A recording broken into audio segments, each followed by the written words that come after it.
So the training for me is something that I enjoy because honestly, as my business partner says, to teach is to learn twice. Like when you get into these companies, I get very obsessed about the industry. I learn it, I understand it. And then eventually by my third interaction with them, I'm speaking their jargon because that's the main thing I start to do at some point. So I'm no longer saying it in sales terminology. I'm saying it probably in insurance terminology, credit union terminology, retail terminology. And that's when they start to see the impact. Because we were doing a training with one of the larger group organizations down here, and the team at first was very apprehensive. They was very standoffish on us. It was hilarious, honestly, but we understood why. But then when we started to switch things around and speak their language and really push back on them, they felt that love because they understood, okay, these guys aren't here to say it from their point of view. We were literally asking them about their challenges and what they were specifically trying to overcome and creating things specific for them in the training. And that's how you actually get the success. The only challenge I have now, and sorry for talking so long, the only challenge I have now is making sure that people stick with what they're doing, that consistency after the training, and that's where sometimes things fall apart. Which is always the case, right? And I guess that's why the best training. So I remember the best sales training I ever did was Sandler sales training. I did it, and it was just a method that really sat well with me, of this idea of equality between everyone and different, the few different tactics. But I, again, was in lead gen. It's the same company, actually. Great. Yeah. So I was in lead gen. So I went and did the 2-day intensive up London, write everything down. And like for a week, I was like, wow, I know it all. And then the second week, it was starting to fail. However, the reason I was really lucky and actually managed to retain some of those bits was I was in a team who had done a longer course on this. So everyone was like Sandlering each other. So I had this little boost kind of thing, but we'd constantly be doing these little bits, and you'd be like, what's that? And people would be saying the bits of it. Oh, don't spill your beans in the lobby. And, a fish would never ride a bicycle to a conference and all this kind of stuff, right? And I hate that kind of stuff, right? I hate that kind of goes straight over my head a lot of the time. But the actual mechanics of it, I was then able to implement like myself, because I was in an environment that was promoting it. Whereas tons of time I've done training beforehand. You do the training, you're like, I love it. It's going to change my life. It's going to be amazing. 3 weeks later, you're like, did we do a thing a while back where they said some stuff? And Can I say that is because of culture? So I remember there's a company I went into, me and my business partner. This is probably one of our funniest moments ever. And we were talking to the company. Immediately when the meeting started, the person started off by bad talking the last sales trainer they had, which we know the individual. So we were like, okay, slight red flag.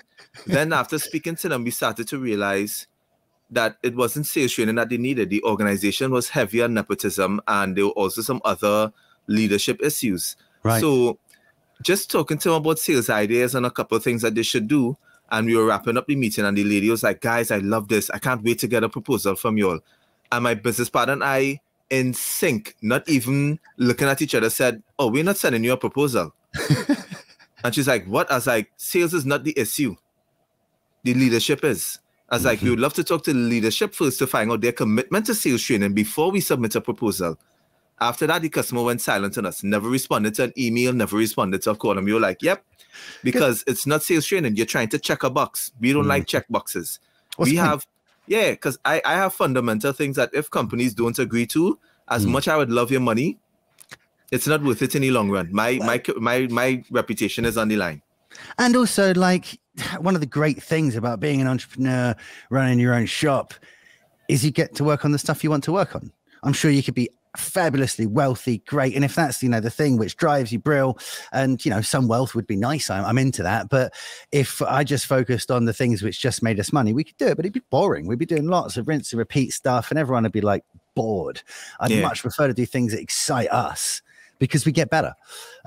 So I never do a good segue, but that actually leads me on to something that I want to talk to you about, which is investing, right? So over the last 4 years, I've actually taken the journey of investing in myself, Whereas for years I was a salesperson, I drink really heavy and I'd be smoking cigarettes and I was massively overweight and that was me, right? And I was wheezing around to meetings. And were you the guy coming up the stairs? No, I wasn't that guy. I was telling Jarrod before the call, we bought health insurance like 4 years ago, and this guy arrived and he was real big and he came like wheezing up the stairs, and we bought health insurance off of him. We did. But Jarrod brought up a good point. Maybe he was tricking us. Maybe he was tricking us into worrying that we were that unhealthy. Immediately after you signed and the doors closed behind him, he was like, right, one step closer to target.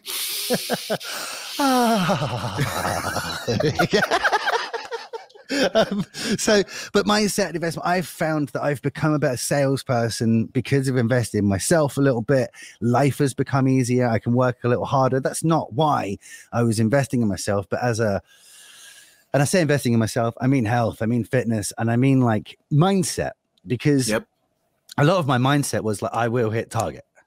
And that's cool, but it'll also kill you at some point if you're not thinking about like, how am I going to do it? And why am I trying to do this? And how can I continue to do this forever? And not just like this month and this quarter, but 2 years on, 3 years on. So I know that that's, as you said, first thing you got to talk about in a company is that mindset to make sure the culture is. How do you get people to start thinking about investing themselves without sounding like a naughty school teacher?